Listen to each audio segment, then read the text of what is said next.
Doing a reject bin analysis, that is, checking what has caused fruit to be rejected during the packing process, can help growers implement better growing and picking processes for following seasons. For example, if damage can be related to a specific pest, protocols can be put into place to better monitor for and manage this pest. Similarly, if the damage can be related to a picking or packing process, these can be improved. It also allows the packing shed to ensure that their graders are not overgrading fruit. Scott Ledger is a senior horticulturalist with the Hort VC Group. He's working with Mambaloo and their partners to improve practices and profitability right through the mango supply chain. Scott, why do Mambaloo do reject bin analysis? Matt, the reason why Mambaloo are doing reject bin analysis is to identify the causes for fruit being rejected during the grading and packing process. Those causes might be due to factors that have occurred during the growing of the fruit, so things like blemish or pink spot, and also looking at the possibilities of damage during harvest and grading and packing is the other reason why fruit might be rejected. How is this information used in Mambaloo's business?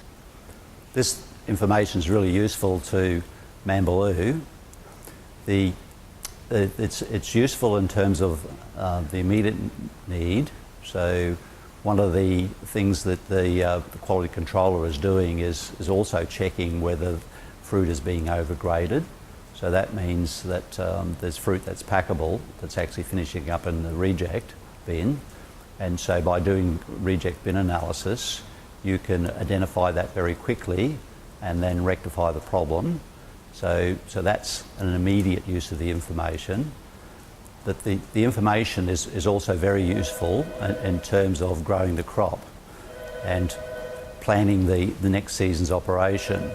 And so we're able to identify the reject fruit in terms of what block it comes from.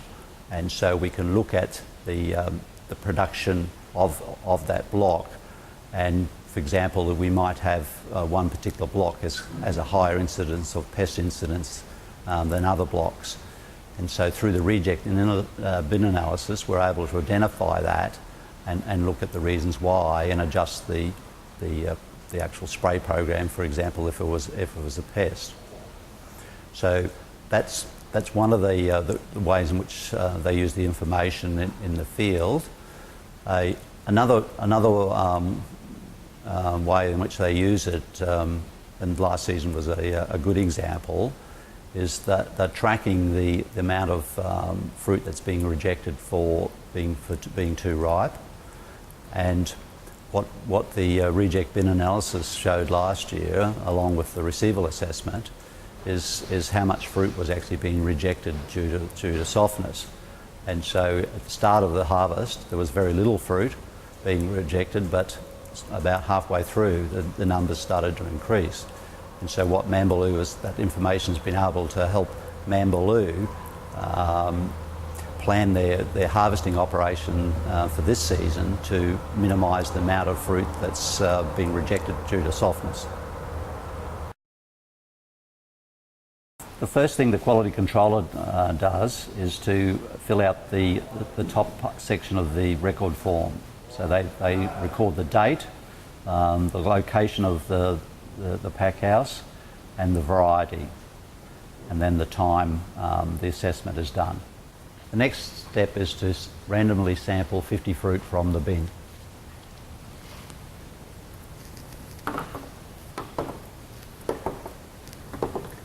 Once I sample my 50 fruit, I then go through each of those fruit looking for the major defect that's caused the fruit to be rejected. So I'm looking at two types of defects, ones that occurred during the growing and then ones that occurred during the harvesting and handling here in the shed. And for each of those categories there's a range of defects. So I look at the individual fruit, I decide that's been rejected for this reason, I'll look for that reason on my sheet and then I record that against that reason. So looking at this first fruit here, it has blemish that's been caused during the growing. So I look at the pre-harvest defect section and I put a mark against blemish. This next fruit, we have another example of blemish. This is very dark blemish where the fruit has been, it's a low hanging fruit, could possibly been rubbing against the ground, so it's another blemish, so a mark blemish. This next fruit has been rejected because it has a large wound in the side.